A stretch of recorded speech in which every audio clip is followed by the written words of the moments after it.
Hello guys, the depth queen स्वागत करती है अपने डीप वाले डेप्थ वर्ल्ड में। और आज मैं आप लोगों के सामने लेकर आई हूँ एक ऐसी मूवी जो 26 साल बाद यूट्यूब पर रिलीज हुई। एक्चुअली ये मूवी थी या कोई शॉर्ट मूवी थी, मतलब कोई किसी मतलब शो का एक स्पेशल एपिसोड था। मुझे ये चीज़ समझ नहीं आई। आप लोगों को याद होगा कि आज से कई साल पहले कुछ ऐसे शोज आते थे जो वीकली आते थे, और जब भी आते थे एक नई कहानी के साथ आते थे। 1 घंटे का एक एपिसोड होता था और एट अ टाइम एक कहानी आती थी जो 1 घंटे तक चलती थी और शुरू होकर कंप्लीट हो जाती थी। जैसे कि ज़ी टीवी पर एक रिश्ते नाम का एक शो आता था जिसमें वीकली अलग-अलग कहानियाँ आती थी और बड़ी इंटरेस्टिंग होती थी, चाहे वो रोमांटिक हो, ट्रेजेडी वाली हो, इमोशनल हो, मतलब ऐसी कहानियाँ आती थी ज़ी टीवी पर। फिर एक आता था स्टार बेस्ट सेलर, जिसमें जिसका क्राइटेरिया भी बिल्कुल सेम था कि वीकली ये शो आता था और जब भी आता था 1 घंटे का शो होता था और 1 घंटे की एक सॉर्ट ऑफ शॉर्ट फ़िल्म, जिसको आप लोग एक टेलीफ़िल्म भी कह सकते हो। जैसे कि दूरदर्शन जो लोग देखते थे, उनको पता होगा कि कैसे टेलीफ़िल्म्स आती थीं, एक-एक डेढ़-डेढ़ घंटे की, और बड़ी ही अच्छी-अच्छी कहानियाँ हुआ करती थी। तो ऐसी ही एक मूवी 29 अप्रैल 2026 में रिलीज़ की गई, जिसका नाम है द लास्ट टेनेंट, जिसमें इरफ़ान खान और विद्या बालन। जी हाँ, बिल्कुल सही सुना आपने। मैंने इस मूवी के बारे में सोशल मीडिया पे सुना कि क्योंकि इरफ़ान खान साहब को इस दुनिया से गए हुए 6 साल हो चुके हैं, तो एक तरीके से उनकी पुण्यतिथि, डेथ एनिवर्सरी पर ये उनका किया गया एक ऐसा काम था जो अब तक लोगों के सामने नहीं आया था। हो सकता है कभी आया हो लेकिन इतना नोटिसेबल नहीं हो, और आप कह सकते हैं कि किसी को ये काम मिला क्योंकि जो इसकी ओरिजिनल कॉपी थी वो खो गई थी, डिस्प्लेस हो गई थी। तो शायद इसका कुछ कॉपी जो कहते हैं ना, कोई जैसे कि फोटोस्टैट कुछ ऐसा हम पेपर का करवा लेते हैं कि भाई ओरिजिनल खो गया तो कॉपी हम इस्तेमाल कर लेंगे। तो कुछ ऐसा ही कॉपी ये मिला, और जिसको यूट्यूब पर एज़ अ इरफ़ान खान की मेमोरी में याद रखने के लिए उनका ये काम रिलीज़ किया गया यूट्यूब पर, जिसको देखकर अच्छा भी लगा, बुरा इसलिए लगा क्योंकि अब इरफ़ान खान इस दुनिया में नहीं है, और एक तरीके से बहुत ही गंदा वाला नॉस्टैल्जिया भी फ़ील हुआ। क्योंकि जब आप इस कहानी को देखेंगे तो आपको दिखाई देगा कि पहले किस तरीके से सिंपल तरीके से अपनी कहानी, किरदार कहते थे और बड़े ही डीप और डेप्थ मैसेज के साथ ऐसे नोट पर ये कहानियाँ ख़त्म होती थीं जो हमें बहुत कुछ सोचने पर मजबूर कर दें। तो ये भी कहानी कुछ ऐसी ही है और बड़ी डिफरेंट है, लेकिन इंटरेस्टिंग है। मुझे नहीं पता कि मुझे आप लोगों से ये कहानी डिस्कस करनी चाहिए, नहीं करनी चाहिए, क्योंकि मैं चाहूँगी कि आप लोग ये काम देखें। विद्या बालन के लिए ना सही, लेकिन इरफ़ान खान के लिए तो ये उनकी अनरिलीज़्ड मूवी जिसको कहा जा रहा है, उसे देखें। ये 45 मिनट्स की ये मूवी है। मतलब मैं इसे एक एपिसोड कह सकती हूँ किसी सीरियल का, क्योंकि ऑब्वियसली इसका प्रिंट वग़ैरह वैसा ही फ़ील करवा रहा है कि मैं कोई स्पेशल एपिसोड देख रही हूँ।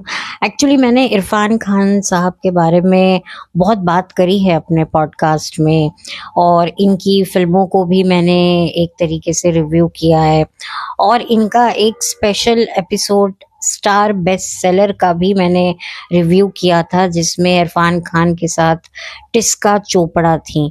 तो मैंने उस एपिसोड को भी अपने पॉडकास्ट में डिस्कस किया था कि मुझे ये पॉडकास्ट करना था डेडिकेटेडली इस पर्टिकुलर एपिसोड को, क्योंकि ये कहीं न कहीं मेरा फ़ेवरेट एपिसोड था। आप लोगों ने भी शायद स्टार बेस्ट सेलर देखा होगा, जो लेट 90s को आया करता था। फिर बाद में 2000 में ये बेस्ट सेलर एवरी फ्राइडे शायद 2 बजे रिपीट होता था स्टार प्लस पर, तो मैं देखा करती थी। और मुझे ना ऐसी कहानियाँ बड़ी इंटरेस्टिंग लगती थी और बचपन से ही लगती थी, क्योंकि मेरा टेस्ट बड़ा ही अलग किस्म का हुआ करता था। वो बात अलग है कि पहले के टाइम में क्या होता था, एंटरटेनमेंट जो था वो इंडिपेंडेंटली नहीं मिलता था। आपको अपना एंटरटेनमेंट किसी फैमिली मेंबर के साथ शेयर करना पड़ता था। तो फिर वही वाली बात होती थी कि पहले थोड़ी टाइम उसका चलेगा फेवरेट, फिर हमारा चलेगा। बहुत कम ऐसे मतलब ऐसी चीजें होती थी जो सब बैठकर देखते थे और एंजॉय करते थे। लेकिन क्या होता था, पहले बच्चों को काफी कॉम्प्रोमाइज करना पड़ता था कि भाई ये बड़ों का टाइम है तो बड़ों का ही चलेगा, बच्चों का कुछ चलेगा नहीं। लेकिन अब क्या है, सबके पास मोबाइल है, स्मार्ट टीवी है, तो अब इंडिपेंडेंस आ गई है, प्लस हम बहुत बड़े भी हो गए हैं। तो अब जब चाहा हम लोग मोबाइल ऑन करके अपना फेवरेट जो भी हमें देखना हो, जब हमारे पास वक्त हो हम चला लेते थे। पहले तो वक्त के हिसाब से हमें एडजस्टमेंट करना पड़ता था। अब इतनी वक्त को लेकर भी मारा मारी नहीं होती है। ज़रा सा टाइम मिलता है तो लोग मोबाइल खोल लेते हैं, ज़रा ज़रा से सेकंड में मोबाइल खोलकर लोग बैठ जाते हैं। पहले काफ़ी स्ट्रिक्टनेस थी, पहले काफ़ी लोग नियम से चलते थे कि भाई ये वक्त पढ़ने का है, खेलने का है, खाना खाने का है, तो सब डिसाइडेड होता था। तो ये वो दौर की मैं बात कर रही हूँ। अब तो बिल्कुल ज़माना बदल गया है। खैर, ज़माना बदला, थोड़ी फ्रीडम मिली, थोड़ी क्या बहुत सारी फ्रीडम मिल चुकी है एंटरटेनमेंट को देखने के लिए। तो इस वजह से अब जो है इतनी हमें परमिशन नहीं लेनी पड़ती, किसी को बताना नहीं पड़ता। पहले तो टीवी ऑन करते थे तो बताते थे मम्मी ये प्रोग्राम आ रहा है, हम देख लें। अब ऐसा कुछ नहीं होता। अब तो खैर जब भी हम फ्री हैं, हम फ्री हैं, सिर्फ हम फ्री हैं, और तो हम अपना मोबाइल ऑन कर सकते हैं। ऑफ कोर्स मेरा जो नेचर है वो थोड़ा सा ऐसा है कि मैं पब्लिकली ज़्यादा मोबाइल चलाती नहीं हूँ। मैं अकेले में ही देखती हूँ, तो अकेले में ही देखना पसंद करती हूँ। तो ये मूवी भी मैंने अकेले में देखी है। और अगर आप किसी फैमिली मेंबर के साथ ये मूवी बैठ के देखना चाहते हैं तो देख सकते हैं। इसमें किसी भी तरह की कोई गंदगी, न्यूडिटी, अश्लीलता, अभद्रता आपको बिल्कुल भी देखने को नहीं मिलेगी, क्योंकि ये काफ़ी पुरानी शॉर्ट मूवी है। मैं तो इसको एक शॉर्ट मूवी ही कहूँगी। और इरफान खान साहब हैं इसमें, द लेजेंड। एक तरीके से इरफान खान और मैं कहूँगी कि विद्या बालन की जर्नी काफ़ी कुछ कुछ काफ़ी सिमिलर है, क्योंकि दोनों ने टेलीविज़न से अपने करियर की शुरुआत की थी और दोनों ने ही फिल्म इंडस्ट्री में अपना मुकाम बनाया। विद्या बालन ने तो बनाया ही बनाया, साथ में इरफान खान ने जो बनाया है वो किसी से छुपा नहीं है। नो मैटर पर्सनल लाइफ में इरफान खान कैसे इंसान होंगे मुझे नहीं पता, लेकिन as an actor he was brilliant. मतलब ब्रिलियंट की भी मैं कहूँगी आगे कुछ है तो वो इरफान खान है। और उनका जाना इस दुनिया से बहुत ही ज़्यादा मतलब डिस्टर्बिंग भी था, शॉकिंग भी था।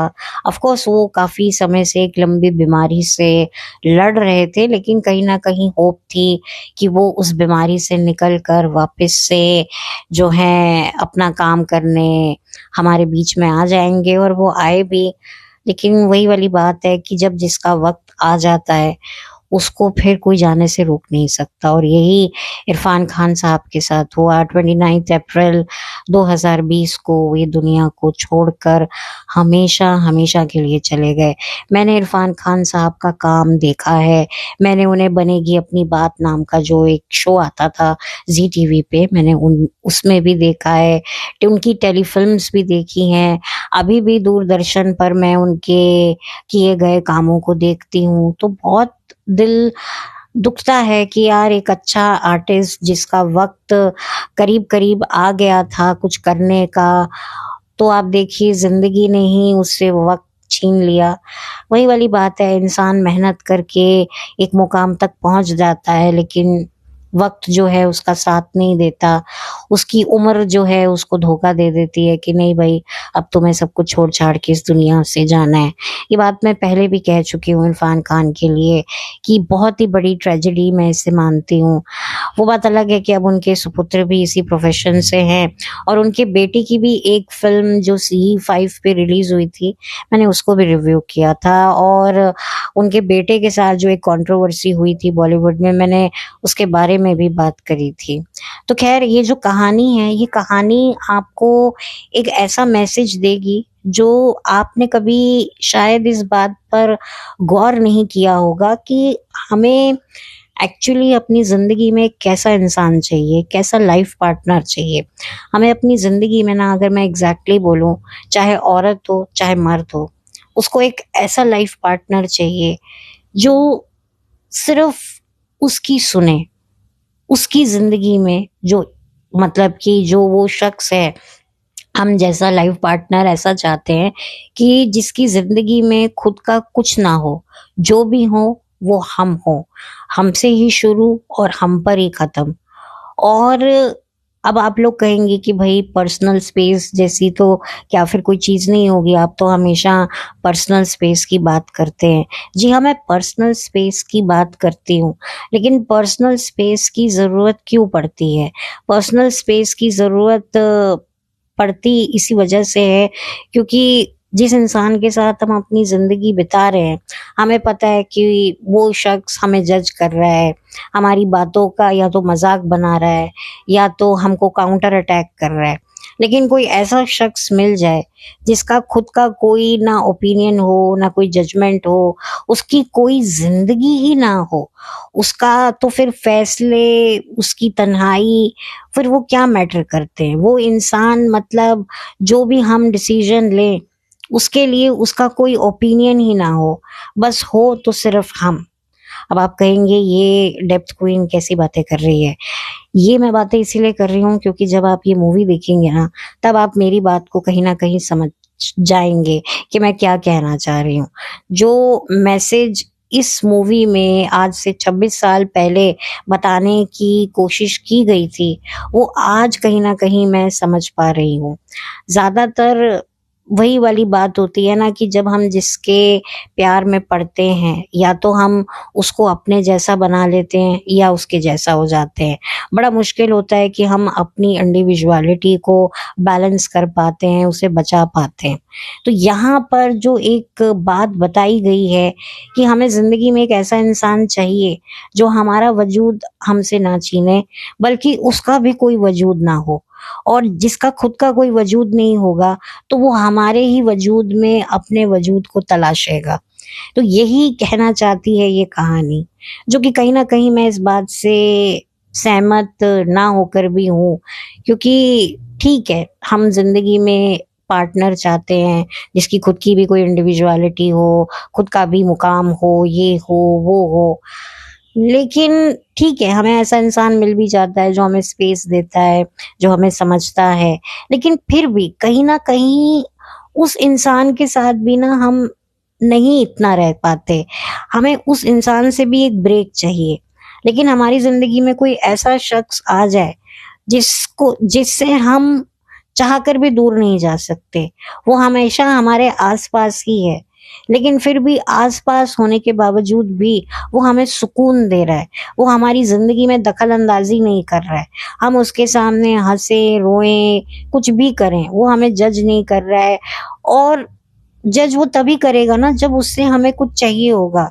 वो इंसान कहीं से भी ना एम्बिशियस है, ना ही उसको हमें किसी तरह से, वो हमसे कुछ अपेक्षा रखता है, ना उसे हमसे कोई नाराज़गी है, ना शिकवा है, ना उसकी कोई डिमांड है। तो आप बताइए ऐसे कौन लोग हो सकते हैं? या तो संत होते हैं, है ना? जिनको आप संत कह लो, एंजेल्स कह लो, या फिर कुछ और कह लो। अब जो आपके दिमाग में शायद वो वर्ड आ रहा है, मैं वो बोलना नहीं चाहती, क्योंकि अगर मैंने वो वर्ड बोल दिया तो शायद ये कहानी जो है वो खुल जाएगी, वो राज़ खुल जाएगा कि ये कहानी क्या है। तो मैं नहीं चाहती कि ये कहानी का पर्दाफ़ाश हो, और आप लोगों ने, जिन लोगों ने भी ये कहानी नहीं देखी है, उन्हें पता चल जाए कि अच्छा ये कहानी है। मैं ये नहीं कहूंगी कि ये मूवी बहुत अच्छी है, मस्ट वॉच, नहीं।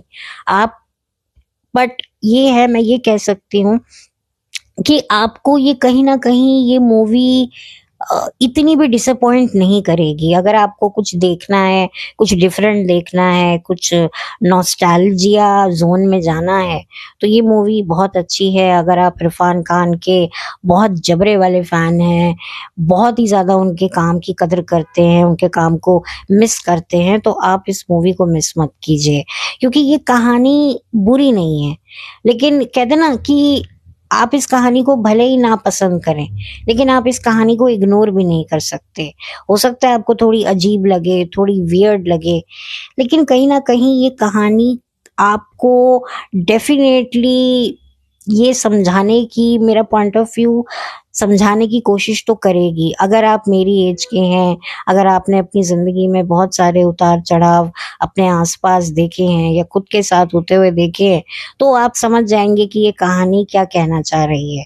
क्यों हमारे देश में आज की तारीख में डिवोर्स रेट बढ़ रहे हैं, शादियां कोई करना नहीं चाह रहा, प्यार मोहब्बत में कोई पड़ना नहीं चाह रहा, क्योंकि किस चीज की कमी है। और क्यों हम लोग रिलेशनशिप में आज कमिटमेंट देने से डरते हैं।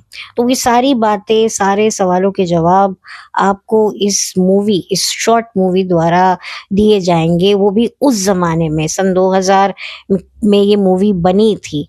ऑफ कोर्स ये मूवी पहले टाइम लगता था, तो ऑब्वियसली 90s में इसकी शूटिंग शुरू होगी और सन 2000 तक ये रेडी हो गई होगी।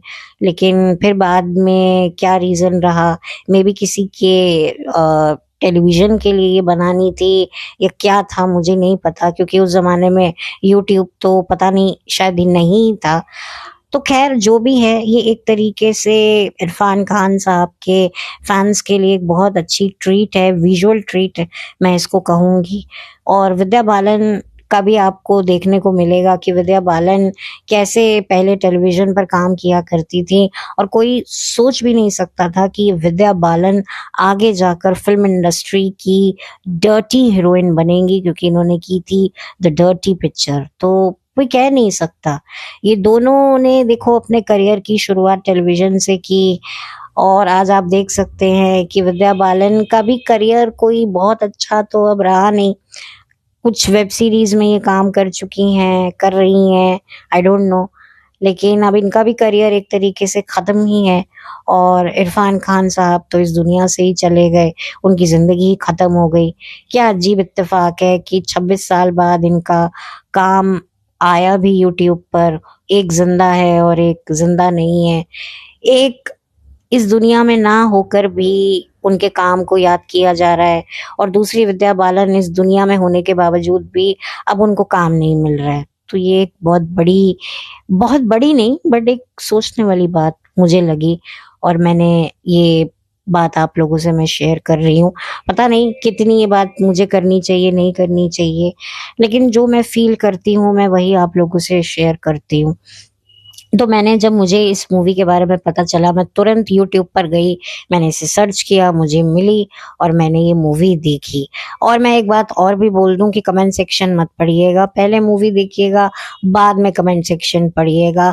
लोगों ने तो खैर बहुत अच्छी बातें भी लिखी हैं, और जिसको जो जैसा महसूस हुआ, जैसा कहानी का एंडिंग लगा, वो उसने लिखा हुआ है। तो इसीलिए मैं रिक्वेस्ट करूंगी कि कमेंट सेक्शन मत पढ़ें, सिर्फ पहले कहानी देखें, फिल्म देखें, शॉर्ट मूवी देखें, उसके बाद कमेंट सेक्शन पढ़ें। क्योंकि अगर आपने पहले पढ़ लिया तो आपका मज़ा किरकिरा हो जाएगा, जो कि मैं नहीं चाहती हूँ। तो बस इसी के साथ अब ज़्यादा कुछ और कहूँगी नहीं, वीडियो को अब करूँगी बंद। और थोड़ा सा प्रिंट इसका इतना भी अच्छा नहीं है, मतलब बहुत ही हाई फाई प्रिंट नहीं है। हाँ, ऐसा भी नहीं है कि आप लोगों को देखने में कोई उलझन हो, ठीक ठाक प्रिंट है, आप लोग देख सकते हैं, और उन पुरानी यादों को दोबारा से जी सकते हैं, जब हमारे इरफान खान टेलीविज़न पे काम किया करते थे। और टेलीविज़न पर भी उनके काम को लोगों ने नोटिस तो किया ही है, इस बात में कोई दो राय तो है नहीं। और जब वो इस दुनिया को छोड़ के गए, तो बहुत ही ज़्यादा खालीपन इंडस्ट्री को महसूस हुआ और वो खालीपन आज भी महसूस करते हैं। तो एक अच्छा कलाकार कभी मरता नहीं है, वो अपनी कला के माध्यम से हमेशा हमारे साथ में रहता ही रहता है। नो डाउट आज इरफ़ान खान साहब को 6 साल हो चुके हैं इस दुनिया को अलविदा कहते हुए, लेकिन आज भी उनका काम हमारे बीच में है। उनके काम के ज़रिए, उनके क्राफ़्ट के ज़रिए हम आज भी उन्हें याद कर रहे हैं और देखिए कि उनकी डेथ एनिवर्सरी पर एक और उनका काम जो है हमारे सामने आया। तो थैंक यू सो मच जिन लोगों ने भी इस मूवी को यूट्यूब पे रिलीज़ किया। देखिए अच्छी लगे या बुरी लगे वो एक अलग बात है, लेकिन एक बेहतरीन इंसान का काम, उसका क्राफ़्ट हमें देखने को मिल रहा है, जिसने कहाँ से शुरुआत की थी, थिएटर किए, सीरियल्स किए, मूवीज़ करी, हॉलीवुड तक गया, उसकी जो जर्नी रही है, तो हमें उसकी उस जर्नी के उस पहलू से रूबरू करवाया कि जब वो टेलीविज़न पे काम करते थे और मतलब किस तरीके से अपना 100% देते थे अपने छोटे से छोटे किरदार में और बड़े से बड़े किरदार में तो उन्होंने जान डाली ही है। तो बस मैंने ये मूवी देखी, मुझे देखनी थी, मुझे इरफ़ान खान साहब का काम क्योंकि मैंने बहुत देखा है, तो कहीं न कहीं मैं उनसे कनेक्टेड हूँ और जब मुझे पता चला कि अच्छा ऐसा कुछ रिलीज़ हुआ है, तो मैंने झट से जाकर फट से इस मूवी को देखा और उसके बाद डिसाइड किया कि आप लोगों तक मैं इस मूवी को पहुँचाऊँगी और उस फ़नकार के जो मेहनत है उसको मैं चाहती हूँ कि आप लोग और भी ज़्यादा सराहें, इस मूवी को देखें और ऑफ़ कोर्स विद्या बालन को जो लोग पसंद करते हैं, वो विद्या बालन के लिए देखें।